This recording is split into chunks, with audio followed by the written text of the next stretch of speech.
Hi everyone, I'm Carla Preto, and I'm actually not from your community, but I was invited to your community because I have also lost a child to suicide. And I am blown away by the just action you all have taken, and for you all to come here tonight and continue this conversation is just really impressive.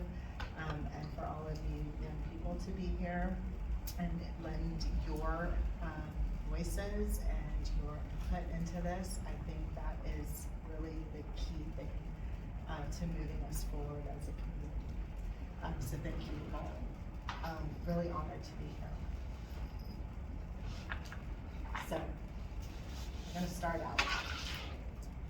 Kelsey mentioned that it takes lots of different facets to this whole mental wellness realm, right? There's no one key answer, and I don't have one key answer, but my approach that I've learned is that it's really important for me to be able to just tell you my real experiences. You can look online and you can get all kinds of anecdotal experiences, and you can get the textbook explanations, but what does it really sound like when we're living it out, right? So that's what I want to be able to tell you about. So if you can imagine this being the building blocks of a person, of a whole person, right? And most of us adults in the room probably had some experience where we've had some kind of hurtful thing said to us or a conflict experience, and maybe that damaged or took away part of a building block from us, right? But by and large, we've built up lots of structure through our coping mechanisms, through our supportive friendships that we've built over time, through experiences that we've learned resiliency through. But now imagine if something affects the foundation, and how destabilizing that becomes, right? It doesn't take very much to destabilize that. And this is what happens with children and young people. Inevitably, things that impact the building blocks of young people impact in their foundation, because they just don't have the time and experiences to build up all of this buffering, to build up all of these building blocks. And so all of these things that impact those foundations are really substantial. And it takes all of us really to be thinking about, how do we keep adding to this foundation, adding to the building blocks, instead of taking away from that? And that's the switch that I really challenge everybody to think about when you're approaching things, when you're approaching conversations.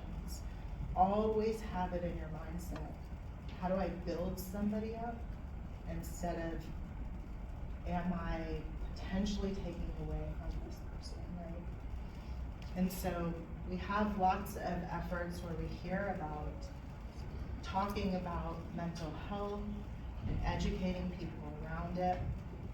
And I also want to talk about an experience that we had with my son, and he gave me permission to tell all this. Even though he's 10, he still gave me permission. Because I want you to hear just how nuanced it can become and how particular we have to pay attention to what words we use. This is an instance at school, but I want to preface this with, I have absolutely no hard feelings for the school system that we're in. This is not shade to any educators. This is just an experience that I want to present to you. This is for learning purposes, right? So my son was going through an IEP evaluation. He has ADHD, and he was on medication, and the medication was having an adverse effect, and he was starting to feel some suicidal ideations. That's not a good thing to have come out of your medications. And so he was doing well scholastically, but nobody wants that as an outcome. So we decided to take him off the medication. It made it hard for him to focus in school. And so he was having complications, and at his IEP review, the teachers and the professionals are sitting with my family, and they're talking about, he won't do this. He's not willing, he can't. And as Tiffany mentioned, this is like physical health, right? You wouldn't tell somebody with asthma to just like take a deep breath, right? This is not because he won't do this. It's because he cannot without the right supports in place. And even though we all know and we're educated, it has nothing to do with it. It has to do with a culture shift and us talking about how these examples really impact people. For my son to hear that he was coming home feeling like he wasn't good enough. He was hearing day in and day out that he was supposed to be measuring up. He was supposed to be performing to this, and he just wasn't doing it. He was coming home feeling like, gosh, I'm not enough. When actually, he just needed some supports. And the adults in the room just needed help understanding that that wasn't the right approach for him. Those word choices needed to be a little bit different. And so I said to them, I really need you to not say that he won't do it. I really need for you to say he can't do it without these supports. We need to shift this conversation. And the conversation that we had in the last time that we were here in this room, I heard a lot about Dahlia and how empathic she was, and it really stuck with me. And my son is very much like that.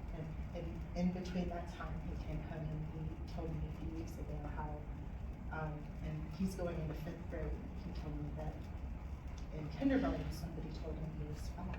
And I said, well, did something recently happen? And he said, no. And I said, so you've been holding on to this for years? And he said, yeah. And I said, you're just not telling me? He said, yeah. I said, well, thank you for telling me. I'm so sorry that this has been with you. So I told in this IEP meeting, I said, he held on to this for almost 5 years. The words matter, and you may not know it. Somebody told him something that he held on to. And so what you say to him in the setting, especially being the adult, he may be holding on to really deeply. So it really does matter how you approach the situation. And they got it. I have to say, the way they wrote that IEP was different than I had ever seen for any of my other children. It was like the most beautiful thing, like so attentive to his emotional needs, and it was like, I can't even explain. It was like a fairy tale, honestly. I couldn't ask for anything more. It was just really wonderful. And so there is always room for growth, but it's really important that we have these conversations to bring awareness to those real life places where words can change everything. But go into it not with an accusation, go into it with dialogue to try to help people understand, because then that's where change can happen, right? The result of that was a positive outcome when everybody shared the understanding of why it was important. And that's the beauty of it, is that there's no expectation of perfection, even in your individual interactions. Like, as a mom, I mess up all the time, and I get short-tempered with my son sometimes, and I'll come back to him and I'll be like, dude, I'm so sorry. I was at a 10. That didn't even need a level 1. I'm really sorry. Maybe I'll feel that's okay, right? You can repair all of that, and you can put back some of those instances that maybe had removed some of those blocks, but you can help to start building back those foundational blocks that build young people up. And that's really, really essential. So the goal is not perfection. And definitely just to know that you can always walk back anything that happens, and to have an open mind going into conversations without blame, and with the intent of everybody having the same goal of helping young people to succeed, right? I don't think anybody goes into situations wanting a young person to not succeed. I think that's always a shared goal. Thank you. So I think now we're gonna have the youth on the